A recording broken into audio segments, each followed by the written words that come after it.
I should make a video for my fellow LGTVs. Let's see what webtoon I should read. Boyfriends. Yeah, okay, why not? What could go? A few moments later. Well, at least I'm safe in here. Hello there. Do you also like to read? Yaoi?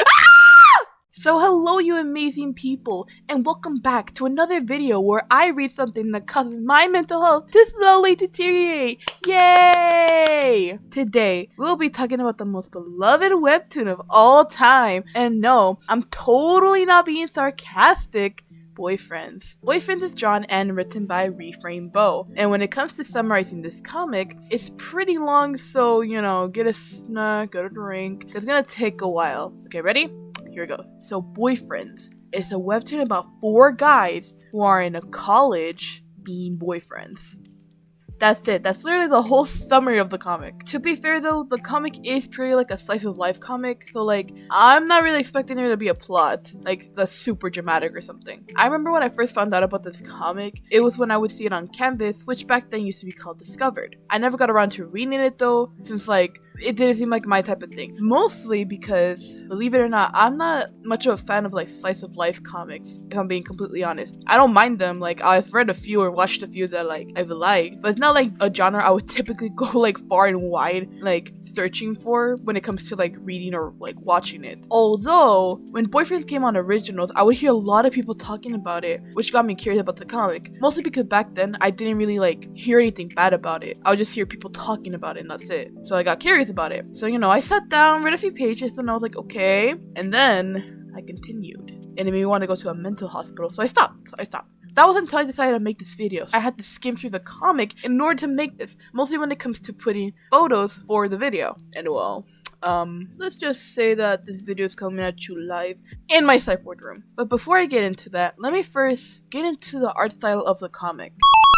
Even though I may not like the comic, I won't sit here though and say that I don't like the art style. I think the art style for Boyfriends isn't particularly bad. I think that it fits the comic in a way, and like, you know, it's really cutesy. I also like the pastel colors that they tend to use in the comic, since I actually kind of like pastel colors. I'm really fond of them. In a way, it basically looks like eye candy though, which can be used to attract people. I'm looking at you, middle schoolers! Since it's really cutesy and colorful. Although, I do want to mention the designs when it comes to the main characters, which are Goth, Nerd, Prep, and Jock. Their designs are just so bland. And I'm not saying like they have to be all out and super complicated like designs or anything like that, but they just look a bit bland. Like when it comes to Prep, although I know the outfit he wears is the typical outfit people put for their like preppy / like rich characters, I feel like there could have been like possibly more done where it doesn't look like so generic and bland. It can even go with the same like with the other characters where they just look like they have basic and generic like outfits, which I find a bit funny since like in the comic they've worn stuff that looks way better than what they normally wear, yet they're still wearing those rancid ass outfits. Like bro, please, no way that's your go-to outfit and you're happy with it when like there's other outfits in your damn closet that are way better, or even yet they don't look like the aesthetic they're supposed to have, which if they have a specific aesthetic, try to at least make them look like they have that aesthetic. An example when it comes to this would be when it comes to Goth, because in my opinion, Goth doesn't even look like a Goth. He mainly looks like an e-boy who looks like they would do those head tap things like back in 2020 or 2021 of TikTok, which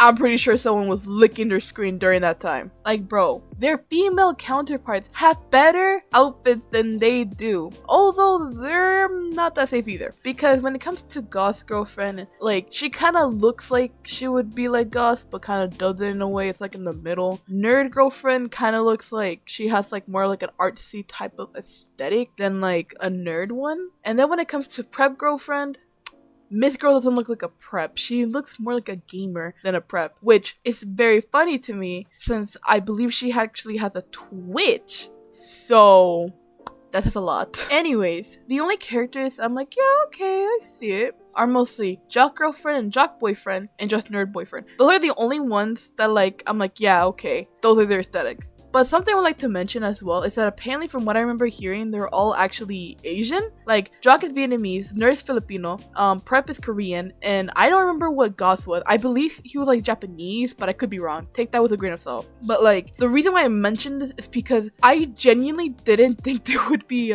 Asian.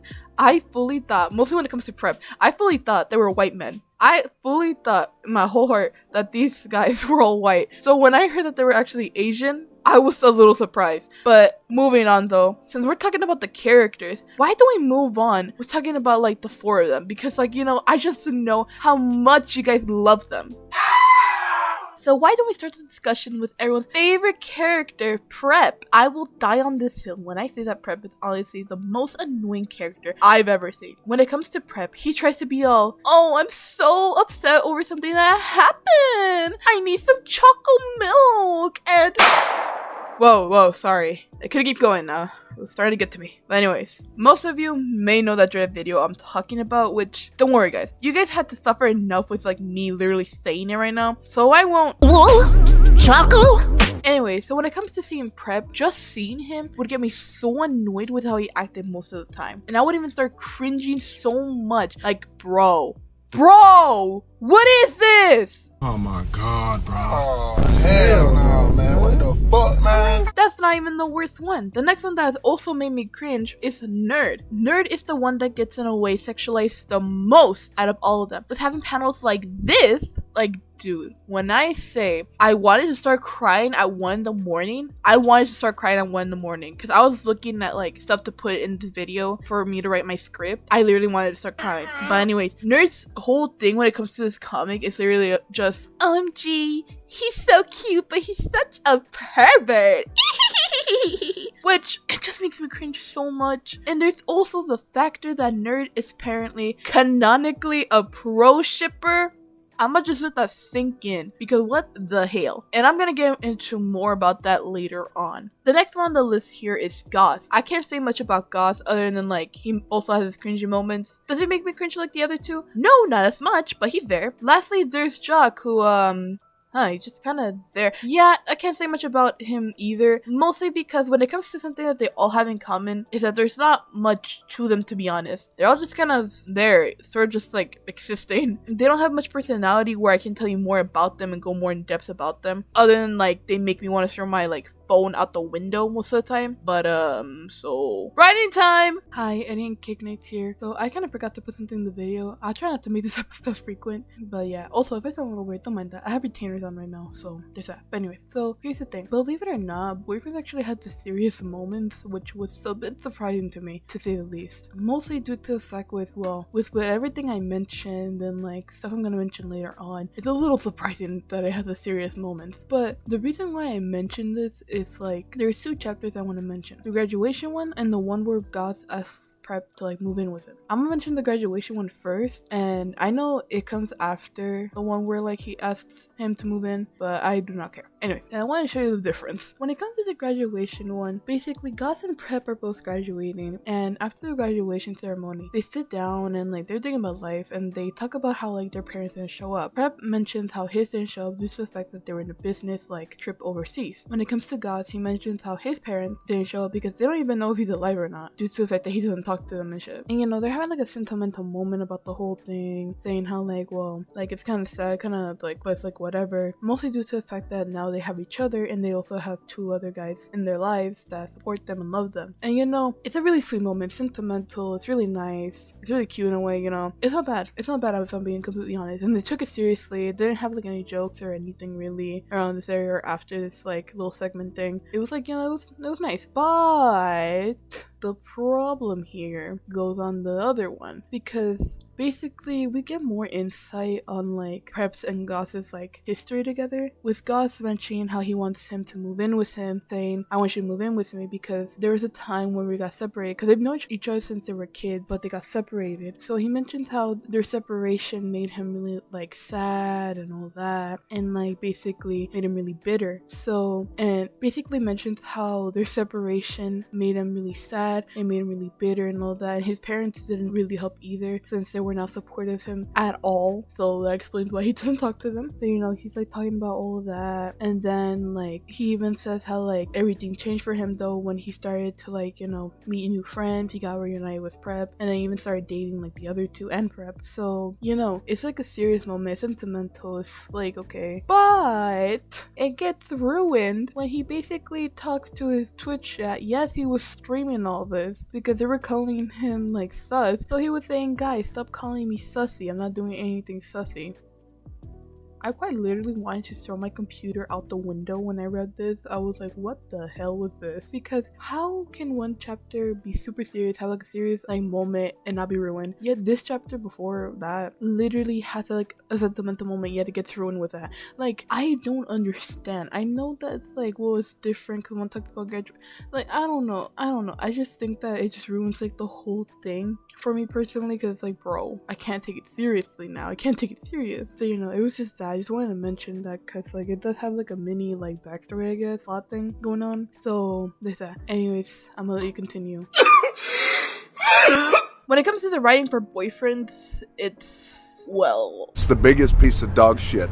it's really not good writing. Well, cake, it's because you don't like slice of life, so that's why you don't like it. I mean, yeah, I may not like slice of life much compared when it comes to plot-driven stuff. It doesn't mean like I won't read it or watch it though. If I find one that's slice of life and I like it, I'll give it a shot. Plus, when it comes to most of the writing in this, it's just so weird. Like, it's just the characters being so oddly sexual for no reason, which I mentioned in my Let's Play video, which you guys should totally go watch, just saying. I find stuff like this distasteful. And no, I'm not a prude either where I hate sex jokes. I actually find them kind of funny. Insert random sex joke here. But it's just like when it comes to the jokes here, or even just the writing in general, it's literally just the characters being so overly sexual. They're literally just being so horny all the goddamn time. But oh no, it's okay because they're just flirting and being all ooh woo. So it's like, it's fine. I kid you not. I would have a straight face for a moment, and when they start being all OMG, pervert, I literally start cringing and rethinking my life decisions. Like, I kid you not, my face literally becomes Gumball's face in that one episode where, like, he cringed a lot. Like, to me, the writing and the way the characters act just feels so fetishizing. I also find it so odd that there's a lot of those, like, type of things in the comic, yet it's not age restriction. Although I know that the age restriction on Webtoon is literally ass, it's still so odd to me that it's not age restricted due to the, like, sexual stuff in it. Mostly, since I've mentioned in my last video, the App Store literally says that Webtoon is 12 and plus. I also find it a bit ironic, since what I tend to do when making these videos is look for like photos of the comic or even art of the creator as I'm writing the script. And I used Instagram for this since I don't have Twitter. And when I went on the creator's page, I wasn't able to see anything due to the fact that I wasn't 20 or older. So you may be wondering why I'm mentioning this. Well, it just got me curious about why is the comic not age restricted when it has a bunch of stuff like this, yet the creator's Instagram is literally age restricted. Like, I don't know, where's the logic in this?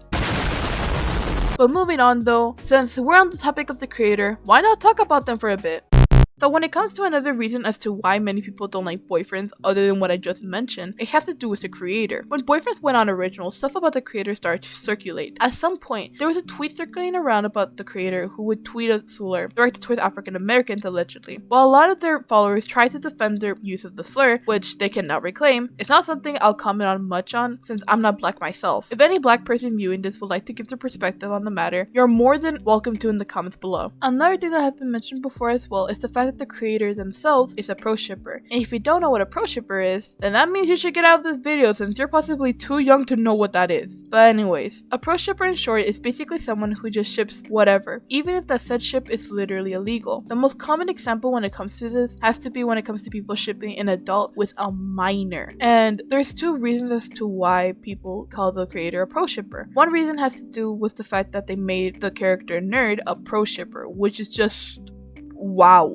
never did I think I would see someone making their character canonically a pro shipper. Then again, I did hear he apparently made Jock have a puppy kink, which is basically pet play, so I don't know why I'm so surprised. Another reason why is due to their past when it comes to their BTS phase, which, real quick, I'm going to be having mentions of this, so if it makes you uncomfortable, I recommend you to go click out of this video and possibly watch something else. Now that we have that out of the way, let's move on. As I mentioned before, Reframe Bo had a BTS phase, which, you know, just like any other artist when they're in a phase, they draw fan art, which can be fine, but when it comes to their art, it wasn't fine. Not fine at all. When Reframe Bo was younger or older, I don't really know, but take that with what you will. They would draw the BTS members, which keep in mind are real life people, basically doing mature stuff. What makes it worse is that one of the members at the time when he drew these was still underage, while everyone else were adults, which was just so, my god, mostly since that's basically making since one of the members was underage. He apologized for this as well, saying he doesn't do these type of drawings anymore, but a lot of people don't really believe it since apparently he still follows people who are also pro shippers. I don't know if he does, so take with that information what you will. I also hear a lot of people would try to defend him saying, well, he was underage too, so it's fine. Which, on what planet is that fine? It's still legal regardless if that person is a minor themselves. I would go more in depth on the situation, but this video would be way too long. So I'll be putting a video by Liatoro, I hope I said that correctly, in the description, who goes more in depth about the creator and even shows screenshots of evidence when it comes to this. Also, her video is really good. I really recommend you guys to go watch it after this. Woo! I really don't like this comic. Even though I may like the art style a bit, that doesn't really save the comic. The characters to me are honestly just so boring and unlikable. And like I mentioned earlier, the designs are just so forgettable since there's not much to them. Hell, I've seen people on TikTok make the designs look a bit more interesting. The writing is also just so ass as well, and I'm not saying that it has to be deep or anything for it to be good, mostly because again, it's a slice of life comic, but the writing with how the characters talk/act makes me cringe so much, and again, I find it distasteful due to how many sexual stuff there is in the comic. Also with the things the creator has done as well, it makes me not like the comic even more. But that's it for now. I hope you guys enjoyed the video as much as I enjoyed making this video. If you'd like to see more videos like this, subscribe, mostly since it'll help me bring my sanity back after reading some chapters for this video. So 1 like equals 1 prayer for my mental health. If I missed anything or you would like to tell me your thoughts, tell me in the comments below. You can even recommend me a webtoon to read for the next videos. I hope you all have a lovely day or night, and I'll see you in the next video. Bye bye!